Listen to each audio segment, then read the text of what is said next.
of this shawl. Point pusher. And, you know, the leather might be treated by someone in a real pipeline, you know, later on with a greater level of finesse.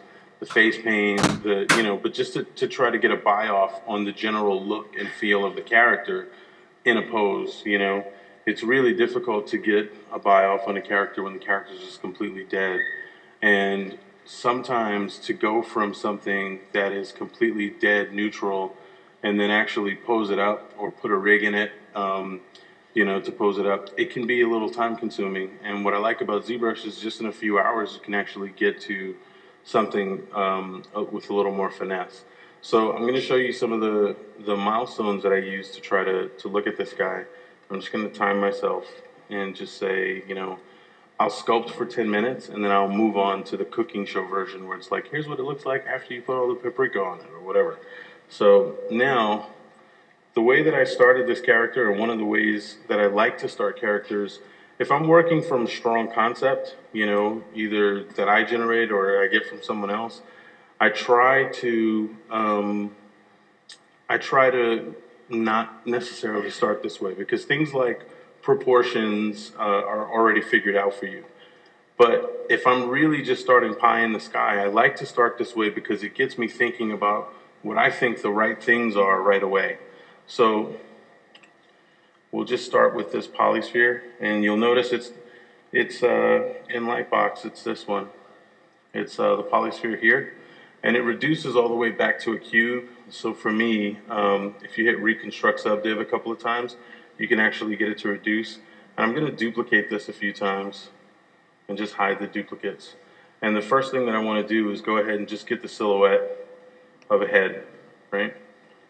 And at this stage, I'm not necessarily putting pressure on myself to design anything per se. I really want to react at this stage to whatever I see. So I'll take the next sphere and pull it down.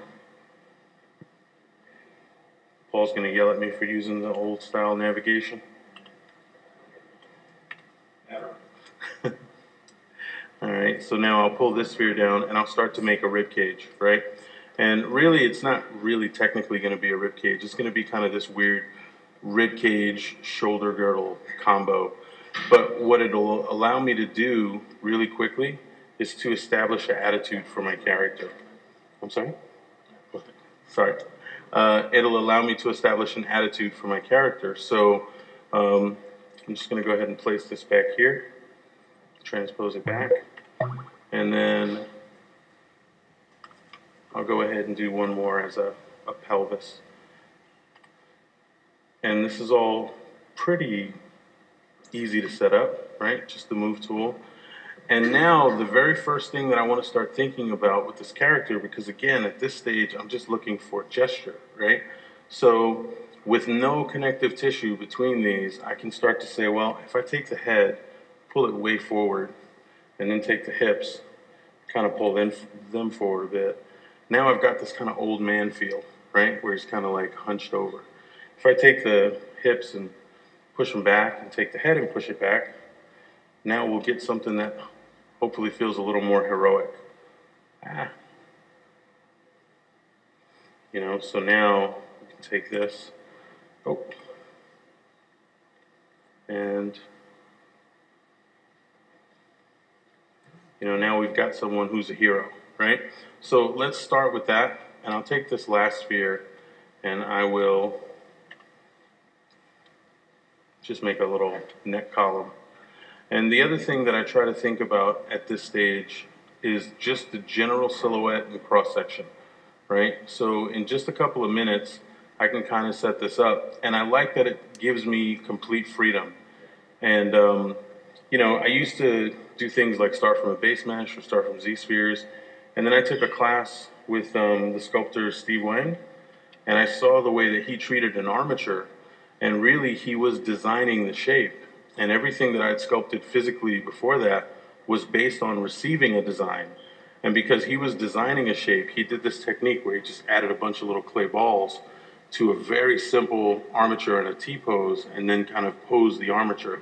And I was like, man, how could I do a digital version of that? Because that seems really freeing when I want to design a character. So you know, this was my attempt at trying to replicate a similar workflow, you know. So it's under 5 minutes, and we've already started to establish, oops, some very basic kind of proportions. So I'll go ahead and put a little belly connective tissue in here.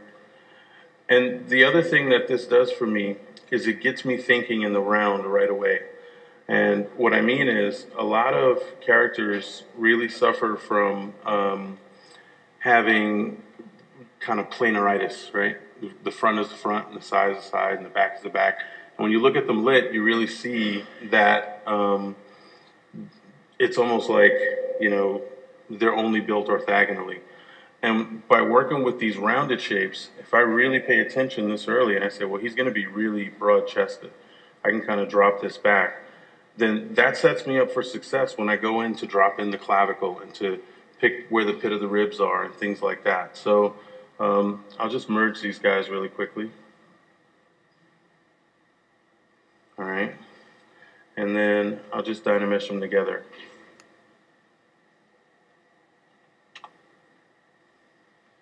All right, and when I dynamesh at a really low resolution. So here I just set mine to 64. And you can even go in at this stage and even Z-remesh it if you want. I won't do that right now. Let's turn off our polyframe. The other thing that I like to do is ZBrush for me is not really a sculpting program. Sculpting is tactile, like you can really touch it or whatever. ZBrush is an awesome drawing program for me that lets me draw in 3D. And other people might feel, other people might feel different. But for me, what I like to do is I don't try to put pressure on myself to make the right mark first. I try to just make a mark and accept that it's probably going to be flawed, but trust my judgment to judge that mark and then make the adjustment. So, you know, I can kind of go in here and start to make these marks. So let's say we go and add in the clavicle, and I'll make this a little bit darker so it's easier to see. Let's say we want to start adding in the clavicle, and we want to get that kind of bicycle handle shape, that little S-curve shape. So I made that mark, and then I can go in and look at my geometry, and I see like either the mark is wrong or the mass is wrong.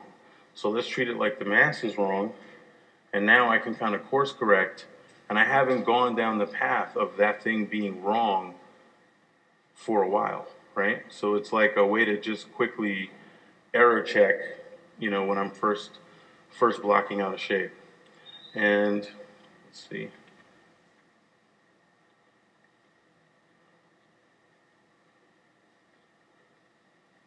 Just kind of block this out a little bit, and then I will. So, like most of the presenters that I noticed this weekend, I noticed some real similarities between a lot of folks. A lot of people tend to take advantage of the fact that ZBrush is so customizable. So you'll see my interface is not the standard interface. At the end during Q&A, if anyone wants to download mine, let me know. I'll tell you where you can get it. But also the general brushes that a lot of people tend to block characters out with seem to be the same. A lot of people gravitate towards the same few brushes. But when you look at the variety of work that's out there, it's one of the indicators that, you know, while ZBrush is a fantastic tool, it's enabling the artist to bring their sensibility, you know, kind of to the foreground. Because if it was the program doing it with everyone using the same brushes, and you hear this a lot from people who don't understand the notion of concepting on the computer in 2D and 3D, they say, well, the computer's doing the work for you. And it's really not, because if it was, we'd have a lot more similar characters, right? So that actually can go into a good question come from the Twitter feed, Danny. Yes, sir. If you're ready. And those might not know what it is, but someone's asking, DJ is asking, what inspired Lunch Crunch? I went to go work at a game studio in Seattle, and I was terrified, and I had never worked at a game studio before. I was a modeler for a lot of years at a film company back east at Blue Sky. And I decided I wanted to try to do other things. I thought video games were cool. I didn't know if I could really do it. I went there, I was very honest with them and said, look, I've never painted a texture. I don't know what to do. You know, I don't know how films work. But they had a position open for a prototype game, and I looked around and saw people there. Everyone was working in different ways. And Lunch Crunch was really my subversive way to say, hey, how are you doing that? And there were a few other guys who had the same questions there for each other. And, you know, we all just decided to start doing these internal lunch crunches, and then where we work during lunch. And I didn't want the company to own what we did, so I just made a blog. And we started doing it through the blog, and then that was the beginning of Lunch Crunch. And now Lunch Crunch is mostly on Facebook, although we are looking to, you know, move Lunch Crunch off of Facebook because of the way Facebook, it has limited moderation capabilities. Lunch Crunch is really supposed to be a WIP blog, so work in progress primarily. But anyway, I'll get back to this. So here I'm using Damien Standard, and I like to use this technique as well. So just to delineate shapes, right? I'm going in and I'm picking up a shape, holding down Alt with Damien Standard, and then pushing in a shape, right? And what that's going to allow me to do is set up a plane, right? And I can kind of look at that plane from above and below and see if it's turning the way that I want. So starting with that rounded shape really set me up to have something that doesn't have that boxy shape. So I can go ahead and clay polish that. So I'll just do a couple of rounds of clay polish, and it gives me something a little bit nicer. I can also take advantage of what ZRemesher does, right? So Dynamesh just basically gives you, at whatever resolution you establish, from the front and back, the sides, and the top and bottom, it kind of collides this grid with your model and then gives you geometry based on that. ZRemesher will actually go through and evaluate the curvature in your model. So before we move on to the next step, I just want to show this one thing. With ZRemesher, if I take this mesh and just ZRemesh it with the default options, it's going to give me, you know, hopefully some edge loops that follow the shape of my model, right? Now, if there's shapes that get lost or muddied, right, then what I want to do, you can use ZRemesher guides. You can use the coloring method, or you make some things red to make them more dense with ZRemesher. So you can play with the settings, like slide the adaptive around. But one of the things that I like to do is I'll take a copy of my sculpt, and I'll actually go in here and I'll just sculpt on top of it, because what ZRemesher is made to do is look at the curvature of your model and then make evaluations based on that. So it's looking for the deltas or the high points and low points in these models.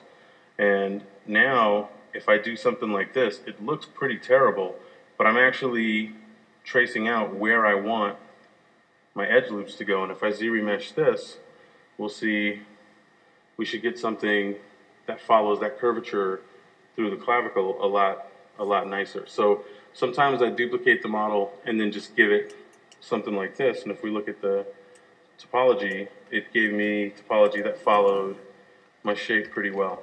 So I'll do a blockout like this, and then to add, you know, so then I'll smooth back this stuff and I have something relatively clean and planar. And then from here I'll start to play with proportion, and sorry for the feedback. So from here I'll start to play with proportion and rhythm, and I'll do things like, if I go to the profile here, and perspective is always a hot topic. Some people are always like, oh, you have to work with perspective on, or you have to work with it off. Because most of my work doesn't end in Maya. Maya is kind of the beginning of my process. ZBrush is the beginning of my process, and it ends in Maya. What I essentially want to do is save my lensing to look at it in Maya sometimes. So I'll export sometimes. And at this stage, in this orthographic view, what I want to do is like look at the curvature of the head, see how that relates to the curvature of the sternum, And then later on when I lay in legs, see how that reacts to the curvature of the thigh and to the back of the calf, right? So I can get a rhythm through the whole character and profile. And then I want to go through and do the same thing again from the front, right? So I'm not really thinking that much about the arms at this point, because arms are going to be reactionary. If I have a character that's really hunched over, the shoulder girdle is going to slide forward and the arms are going to come forward like that. If I have a character that's really kind of proud and the chest is poked out, then the shoulder girdle is going to slide back and the scapula are going to slide back and touch, and the character is going to be that. So the arms are going to react to whatever's going on through the middle of the body. So this is where I usually spend most of my time to try to think about the, how the character is going to be set up. And I'll just kind of dab around with the move tool to establish a good rhythm, hopefully. When I am ready to add arms and legs, starting to look like a Ninja Turtle. When I am ready to add arms and legs, I usually use the curve tube. So this guy only has a single resolution and he's pretty low res. So if I go over to the curve tube brush, I can go ahead and start to add an arm. Maybe that's a little thicker than I want to start. So just change the brush size and click there. And now I can click on the model to get rid of that little line there. And while the rest of the model is masked out, I'll go ahead and do that. And then just start to pull out here. I'll use the move topological instead of move. So all of my commonly used brushes are all, right here on the right. I'm right-handed. I'm using a Cintiq at home and at work and now here. So for me, I put everything here and here on the bottom. The further to the left I go here on the bottom, these are things that I click every once in a while. These are things I click a little more frequently. So the frequency of it, so I'm not always reaching across. Ergonomically, that's probably better for me, I don't know. But then also, I'm never covering the model. So because I'm right-handed, I don't put anything on the left and I don't put anything at the top. Because if I do, because I'm on a Cintiq, this motion is always going to make me cover up the model. So I just try to have the model always visible, and that's why I move the tools out like this. And for a long time, people would always complain about the ZBrush interface. Oh, why is it not like every other program out there? And I would say, why would you go buy the exact same shirt twice? Like it just didn't make sense to me. So the fact that you can customize it is really great to me. For me, whatever program I'm using, if it has the ability to customize it and make it faster, I'd rather use my version of what I think the program is going to be used for than maybe what comes out of the box. Whoever designed the initial UI maybe didn't have the same things in mind that I have in mind. So the arms, they're their own polygroup, so we can kind of isolate them and move them around. And really, I hide the arms at this stage. And I'll take them and just duplicate them. So just duplicate the subtool. And then come down here, right? So I duplicated the torso as well. I'm going to go ahead and say split masked. And then I'm going to delete this duplicate of the torso. And I'm going to take this duplicate of the arms and just move them down to make legs.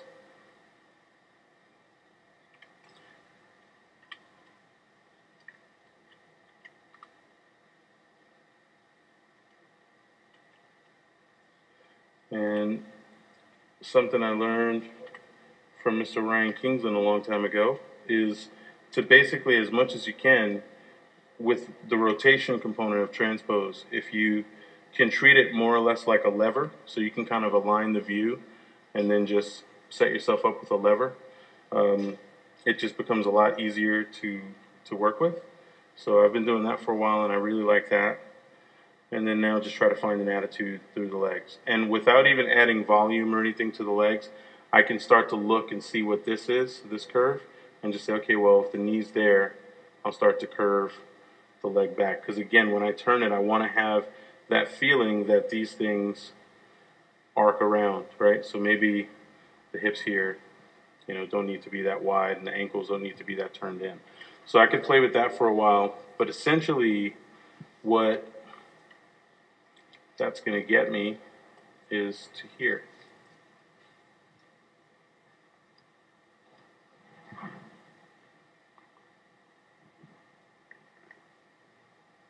Any questions while it's loading?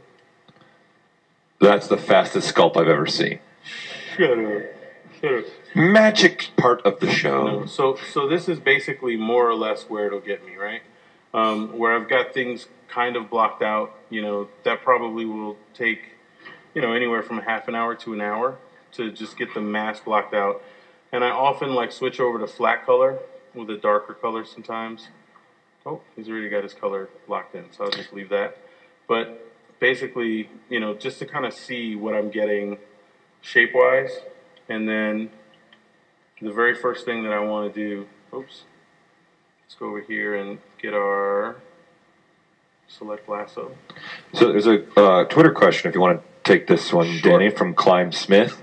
So you were showing that you started with spheres, but he was asking, do you find it best to always start your character models using Z spheres, or just from the simple sphere, or actually importing base message? It just depends on what I'm doing. If I'm straight up modeling, like if I'm getting a concept and I'm modeling something for a client, then I will probably not start the way that I just started. The way that I just started is really for me to find proportions that are unique to a project, right? So it's a little more work up front to work that way, admittedly, but I like that it gets me thinking in a way that, you know, if I start with a base mesh, for example, for a character like this, I wouldn't necessarily end up with the proportions that I ended up with. And I wouldn't necessarily end up with some of the rhythms that I end up with, because I'm sort of constrained by that. And same thing with Dynamesh and working piece by piece. If I do that, sometimes I'm not really considering the whole thing. With this, it lets me kind of block out each piece to a really rough state and still consider the whole thing. So even though it's a little more work up front, I really like it when I'm designing a character. So it really just depends on what task I'm trying to accomplish, you know? So now you can see here the stuff that I was talking about with the clavicle. If I want to separate out the column of the neck, say from the trapezius, I can start to establish that stuff really quickly and still see the general silhouette. Something you know, I've been relying less and less these days on that drawing method, and what I've been doing more and more is just using, so here I want to have this bicep dive under the deltoid. And what I'm doing is actually carve in with clay buildup first, and then make that little border. And what that allows me to do is it allows me to really have what we have in nature, right? Where when I'm carving in a shape, it's really a big shape and then something pushing in. And really the way most of our bodies work is when you see a crevice, it's because you have a convex shape meeting another convex shape. So this kind of forces that. So here in the forearm as well, I can kind of go and do that and then do that. So that's another kind of key thing. That's something I wasn't doing as much even just a few months ago. I'm always looking to try to learn, you know, new stuff. And as you learn new things about, you know, the body or body mechanics or things like that, you know, you're always going to want to incorporate that into what you're doing. And that's another reason why I would say be leery of, you know, if you're someone that's using a lot of like, you know, hey, I made a cool insert multi-mesh for a hand.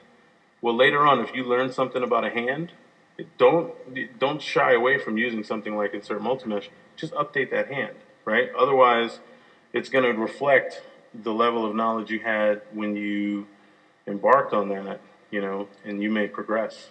So that's always something you want to be conscious of. In my UI here, this little backface masking is really helpful when you're and also if you download anyone's custom UI, like I know Dom's UI is online, and I know a lot of people have them online. My buddy Shane Olson has a really good one. if you look at this stuff, you can hold control on anything, and it gives you at the bottom that little button path, right? So you can always get back to, you know, where the initial thing is. So a lot of times I move this stuff in here because I just don't, you know, I don't want to hunt through menus, you know, so that's 90% of my UI. All right, so just block out this stuff. All right, and now I'm at the stage where I do want to add a little bit of Damien Standard, where I want a plane change, because now I'm going to take advantage again of that where are you? Clay polish.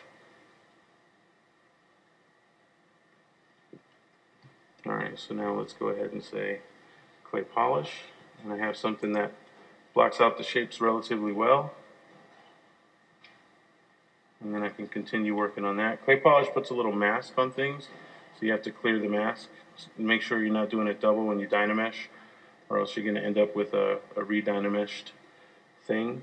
And then the first thing I did when I popped this open was just have the ability to hide the arms. And again, now I'm looking at that relationship. So I can kind of go here to here. That seems okay. And then what I really want is to look here. See if that hooks up to there. That's kind of okay. And when I turn it, I just want to have that sense that the shapes all belong together. So even though I'm playing with proportion, I'm still trying to plagiarize what nature gives me, because, you know, plagiarizing nature makes sure that mechanically things are going to work. So, for example, I'm playing with the arms and maybe the width of the forearm, but the length of the arm and the way that the elbow is broken up, I try to keep the same. We're made to fold up like this, right? So half, half, right? And then I try to keep little things like that in mind. Like, all right, so if you want to measure a hand, you have half, half, and then here, if you take your thumb and pinky like that for most of us, it's about the same distance. So if you want to measure the hand, that's that, right? You know, if you just pop the other fingers out. So you can measure your hands against that. This is also the length of your foot, so you can measure the foot against that. So you can play with these conventions from kind of a known place. And I love ZBrush for that, because even this, you know, would take me longer in something like Maya, you know, and that Maya is a tool I've been using a lot longer. It would take me way longer to get to this level of blockout. And if I'm working with someone who can see things relatively rough, then it's a good time to have a discussion about proportions before I start going down a whole other road. Right? So after sculpting on this a while, let's go back here, you know, so maybe an hour or two, this is kind of where I ended up with the general proportion and sculpt of this guy. And if we look at him, you know, he's been Z-remeshed. Right? So I have a topology that, you know, is a great sculptable topology. For final topology, if you're working in a place that is really particular about how the deformations and rigging needs to work, it may not give you exactly what you want, but there's certainly going to be pieces that you can use that you don't have to manually retopologize. And then also, it just gives you a good sculptable topology, which I really, really love, right? I use the extract function. So let's go ahead and get our mask lasso, and let's start putting on our first piece of armor. Whoa, mister. A little risque. I got another question here from the Twitter feed. DJ's asking, it's obvious you know your anatomy.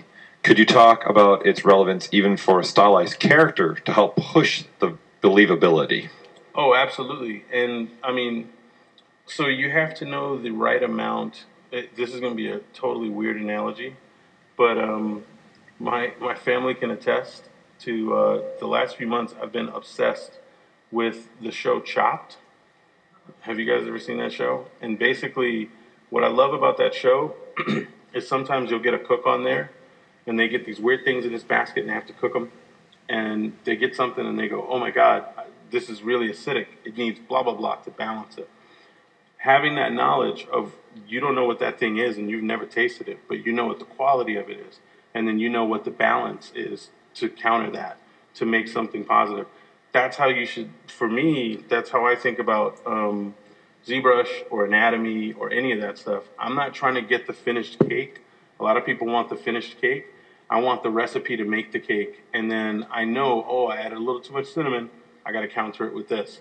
So with anatomy, I try to think about it like, how am I going to push off of reality? Because a lot of the stuff that I'm doing, it's not realistic, right? I totally admire people who are doing that kind of work, you know, really fantastic. But when you look at creatures or cartoon characters, what makes them believable is how well they're grounded, right? And that's kind of the way I try to think about this stuff. So I'm going to try to extract this armor piece. All right, so that's that. I'm going to say accept, and I'll just leave it at this default value for the thickness, right? And he's got all the detail in here. So the very first thing that I want to do is go in and ZRemesh it. So I'm going to ZRemesh.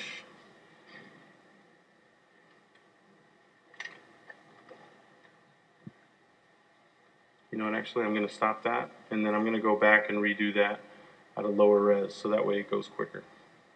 Sorry about that. So let's undo. Another cool thing about ZBrush, the undos are locked to the subtools. I love that. It took a little while to get used to it, but I can go back and do stuff on this tool only, and it doesn't affect 90 other steps that I've made on another tool. I love that.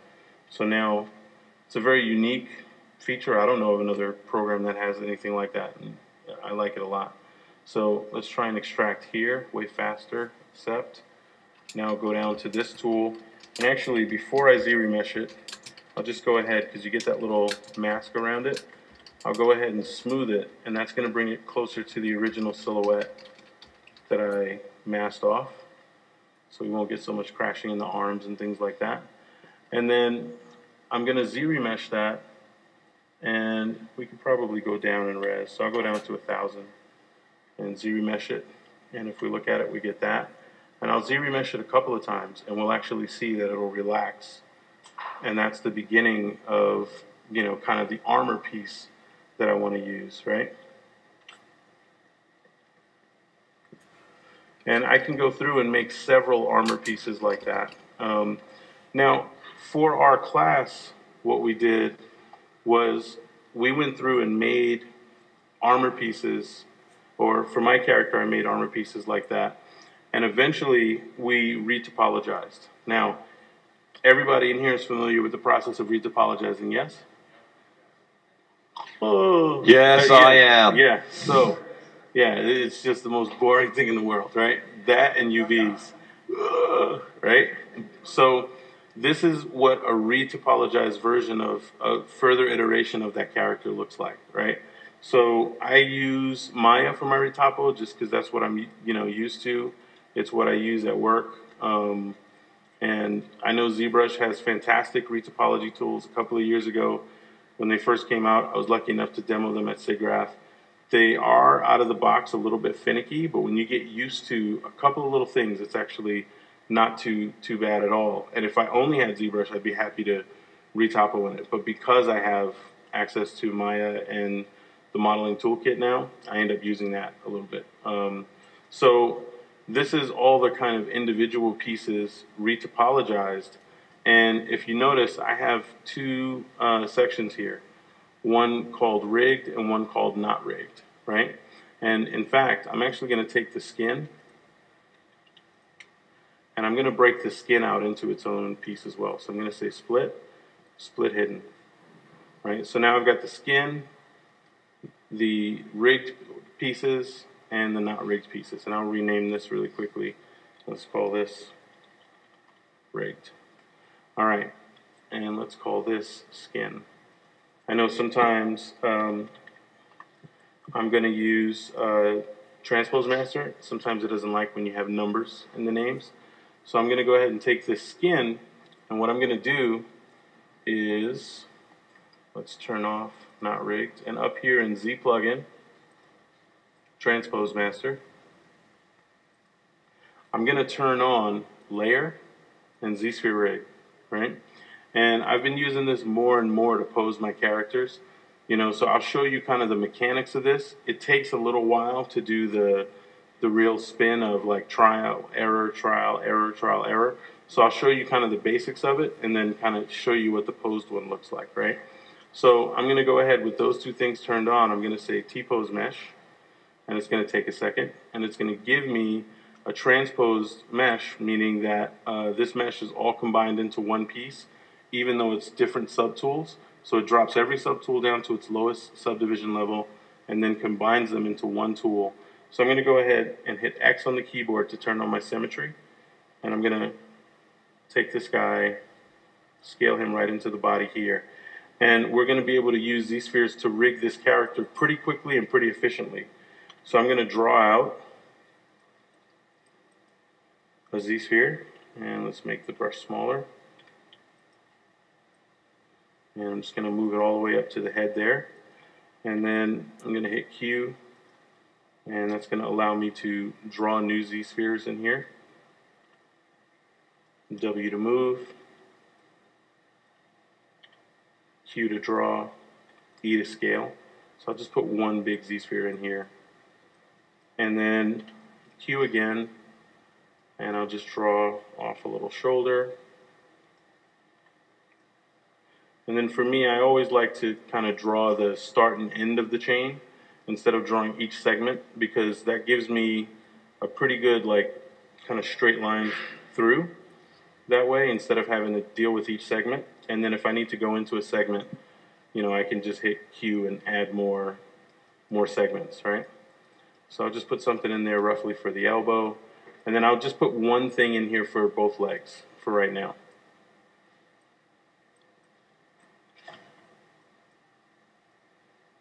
And I just want to see what this is going to give me, right? So I'm going to go down here in the palette, the tool palette, to rigging, and I'm going to say bind mesh. And what that's going to do is now when I bend the arms, so let's go to rotate, I can go ahead and bend up the arms, and it allows me to create the rig, right? Now you can see I'm getting weird pops over here, right? It's a proximity and volume based system.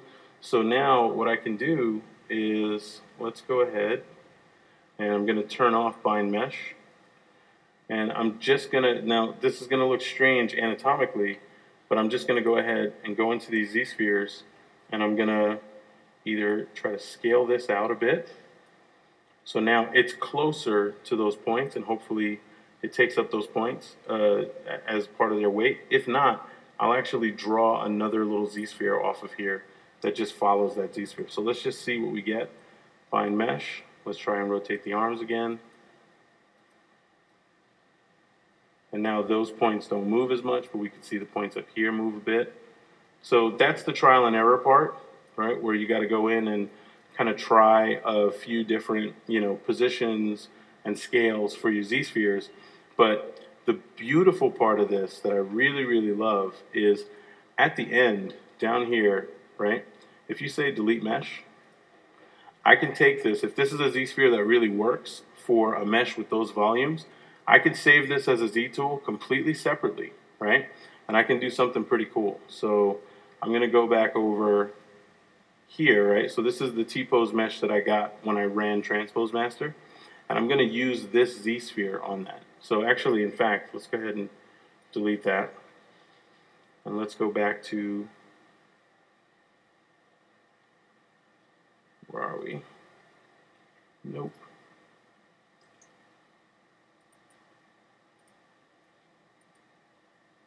All right, so let's go back to our original. We've got our skin, our rigged, and our not rigged. And I'm going to T-pose mesh that again. And I have those options set up, right? So now what I'm going to do is up here in Z plugin Transpose Master, right? I have a couple more options. I'm just going to tear that off. Put it up here. So now I can go back to this original rig, right? I can say store Transpose Master rig, and then go back to here, and then say paste Transpose Master rig. Oh, sorry, wrong tool, the one with the big Z sphere in it is the one that I want, that one. So I can say paste transpose master rig, and it's going to paste that rig back in. So if you have characters that are similar volumes, similar limb lengths, or whatever, you can kind of set up one rig and then use that as a starting point for all of your other characters. So that leads us to our posed character. So many tools.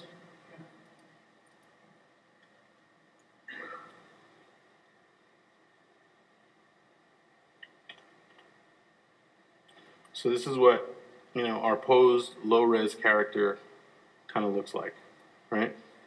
And really quickly, the ability to show this stuff as more than just a gray shaded model with poly paint is really super effective. And when I retopologize these pieces, so let's go into the pants. I actually, whoa, that sounds weird. If I go UV map and say morph UV, we can kind of see the UVs are laid out, right? So something I can do, let's go ahead and divide this guy a bit. He's got a little texture already applied to him, and I want to talk about some of the ways to get a decent finishing texture like this. So I'll actually undo back down to his lowest level, and then I'm just going to say delete higher.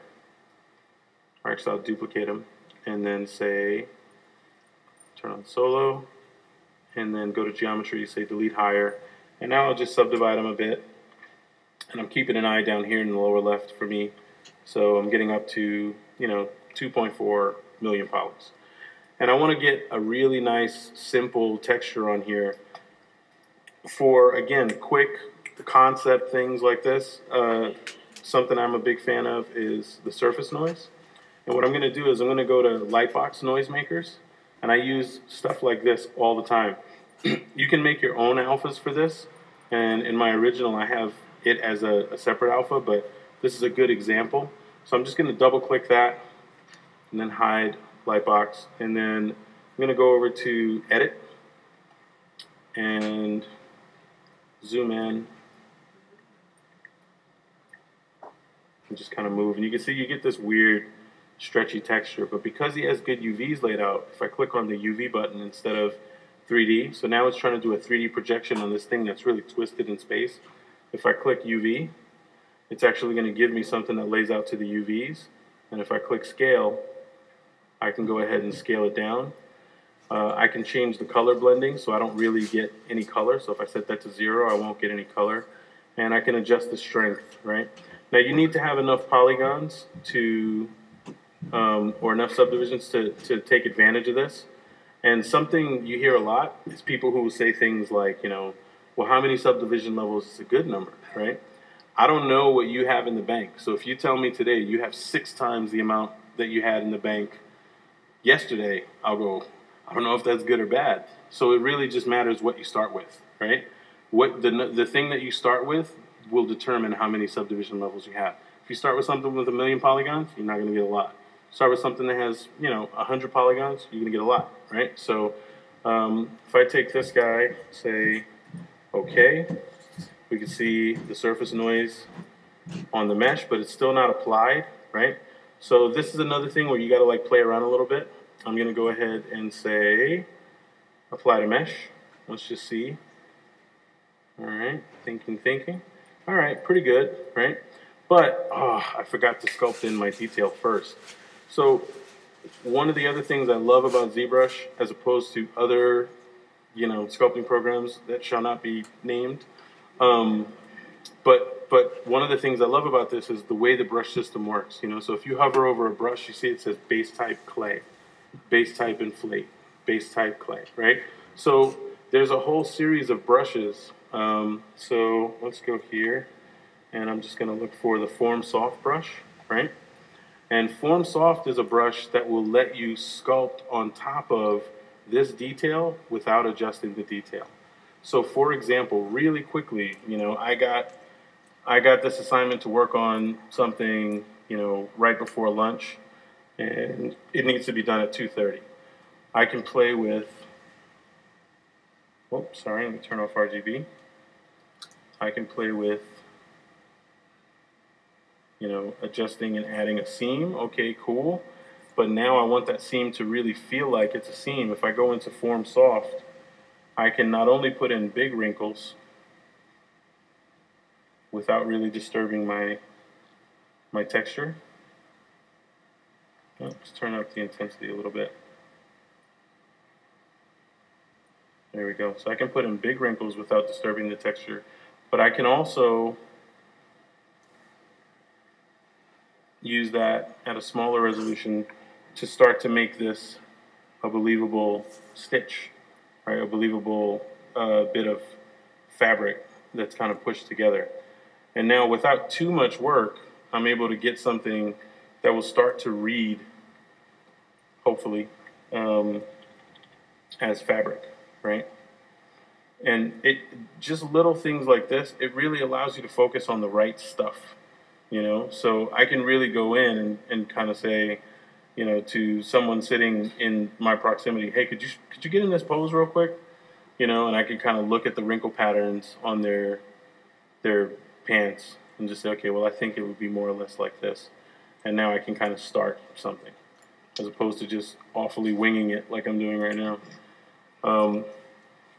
Can we take a question from Twitter real quick? For sure. All right, Nick Zuccarello. Hey, Zuccarello, Nick. sorry. In the film pipeline, do you use modeling templates to start? Are films starting to use 3D maquettes more now? And big respect. I love Nick Zuccarello. So he's a great artist. Yeah, for sure. And if you guys haven't been to his website, definitely look him up. He's got tons of great resources. The guy is so generous. Just he's a tremendous person and artist. And it depends again on what you're doing. If you're talking about making the final model, so the way I use ZBrush on the film I just got off of a few months ago, I ran the gamut. You know, so sometimes I was getting, you know, a design consultation from a really incredible character designer, a gentleman named Devin Crane, and he was super busy. And you know, he'd come by, drop off a napkin sketch sometimes, and say, try to execute this. In that case, I wouldn't really worry about a base mesh unless it was related to another character. So I'm making an alternate version of character A. Then yeah, I'd leverage off of something that exists. But usually I would just kind of block out whatever I wanted and just get shape approval from them and then worry about the technical stuff later. Other times I was using it in a way where we were making alternates or making several generic versions of a particular kind of human. In that case, definitely I was using a base mesh a lot. But in both cases, you know, I use ZBrush all the time. Again, I could get it done in other tools, but nothing allowed me to do it as fast as this. And it sounds like crazy, right? It's like, oh God, here comes ShamWow, right? Like I'm just up here saying something. I have zero loyalty to ZBrush, and I've said this before. If a new tool comes out tomorrow that allows me to do stuff better than this, I will jump to that tool, right? As an artist, I owe it to myself to do that.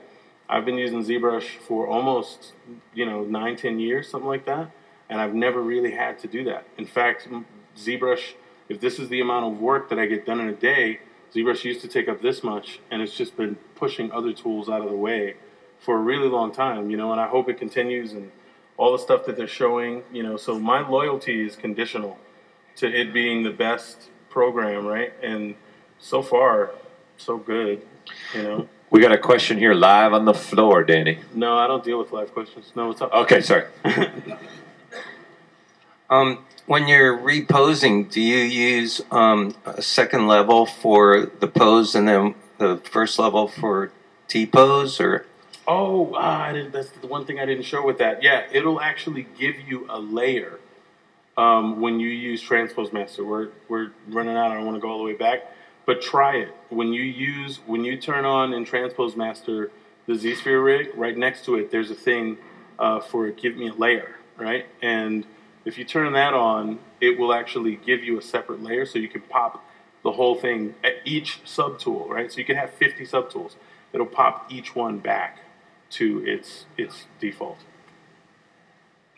And I hope that answers. There's one other thing. Hey, naked. Okay. All right, so 10 minutes, so I'll actually jump back to the other Z tool. Sorry, so this will take a second to open. We might as well take this question here while you're opening the files. Go for it. Hey, Danny, big ups, man. Is there an advantage to using a Z-sphere rig to pose as to say transpose master, or if you're going to pose it more than once, if you're going to pose it in more than one pose? So transpose master is really good. It's like if I was doing a pose like this and then another pose like this, maybe I would just transpose master it. But if I'm doing a pose like this and one like this and one like this, that's where Z-sphere rigs really come in handy, because you can quickly get, you know, believable joint movement and rotation, you know, using the same parameters really quickly. So that's where Z-sphere rigs are really, really super. And I didn't use them for a long time. True story. I saw Paul did a video on them a long time ago, and I was like, I'm not using that. And then one of my buddies at work, Robert Vignone, he showed me a demo of it, and I was like, I'm totally using that, you know, because I was like standing over his shoulder, and I could ask him questions directly. Like, but what if you want to do this? And he was just like, boom, boom, boom, boom, boom, you know? So it was really, really great. The last thing I want to talk to you guys about, hopefully you don't mind a little nudity, is you can use layers with paint too. One of the knocks that I hear a lot of times with ZBrush is, oh, well, it needs a better layering system, you know, for how it paints, right? For, again, this kind of quick VizDev work, I really like to use this. So if I go down to layers, it's one of the ways that I use layers the most. I'm going to make sure RGB and Z add are turned on, and I'm going to click that. And this was the way that I added the face paint, even though I kind of closed it down. So let's say we wanted to add something here, right? I'm going to go to my standard brush. I'm going to turn on RGB and, you know, paint some pattern on here, right? So he's got some crazy thing on there. And then let's go back, kind of cut into it a little bit at the edges. Oops.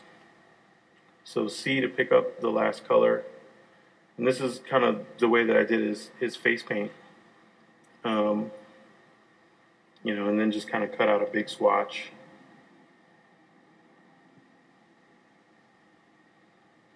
You know, like so. And that exists on that layer, right? And I'm not painting any it's just one of the things that you hear people say a lot, and it's like, whoa, well, if you actually try it, it works, you know. So it's a pretty cool feature, I think, that is underutilized, you know. So for me, I just love that I can go ahead and get an idea out really quickly, you know. The fact is, with, you know, the production level poly sculpting tools that these guys are coming out with, they're now closing the gap, I think, between, you know, it was always ZBrush and another tool. And now I see myself in a few versions just using only ZBrush. There's a couple of little things that I think if they add those in future iterations, and I'm sure they will, it will be just my primary tool, you know. And I haven't had that in a very long time. I jump around into a ton of tools, you know. And again, if one of the features they don't do as well as I like, I jump to something else. But I always come home to ZBrush. So there's another question here from the floor in the middle. Yep. Follow the iPad. Yeah, hi, my name is Fred Sis. Run the Multimedia Club. We're getting a lot of 3D modeling for 3D printers.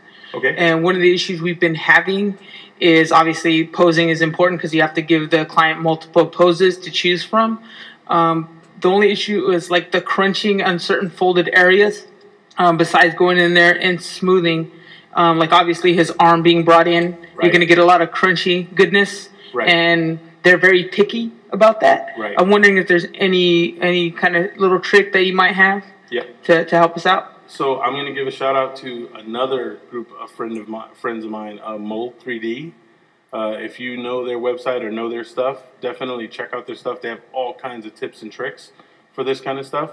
What I would imagine they would probably say, they're way more well-versed in this than I. What I would imagine they would probably say is to create a key system right before and after the break. You know, that's the only way to really to really deal with it. And then you have to treat it like it's a pos neg, right? It's like a positive negative. So if the arm is bent up like that, don't swoon, ladies. If the arm is bent up like that, then what you're going to end up with is almost like a piece here where the bicep goes over and the negative of the bicep is cut out of the forearm, right? So you end up with a total, yeah.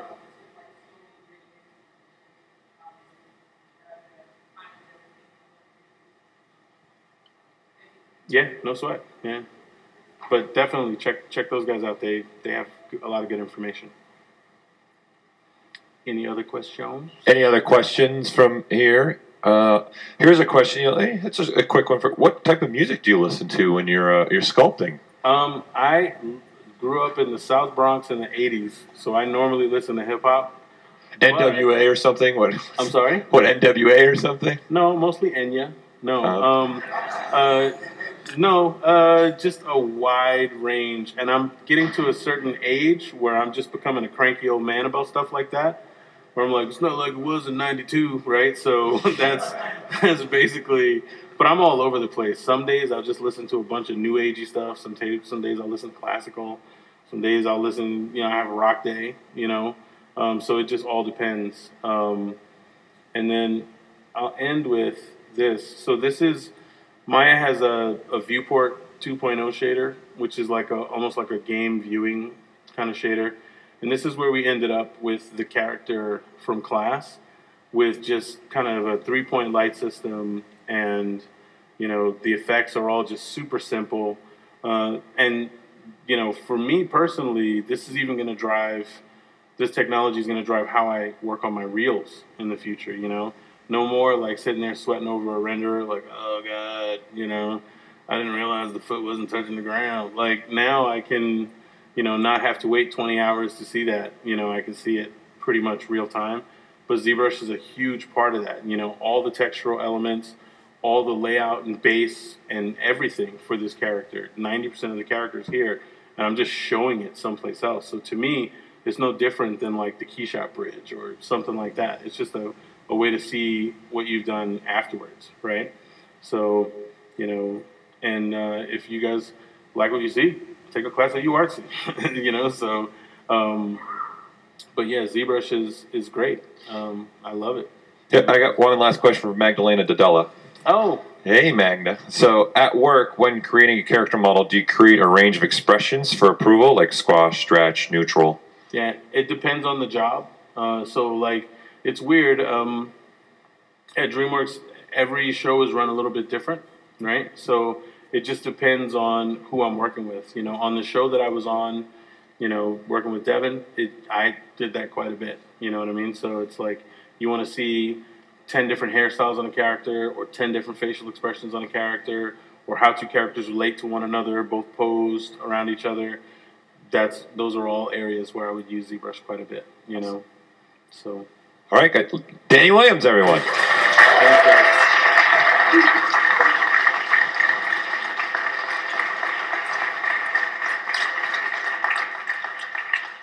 So again, Danny's going to head it back into the room, or Louis, you're calling the dungeon now. What are you calling this room in the back now? What are you calling this thing back here? He's going to sit with Louis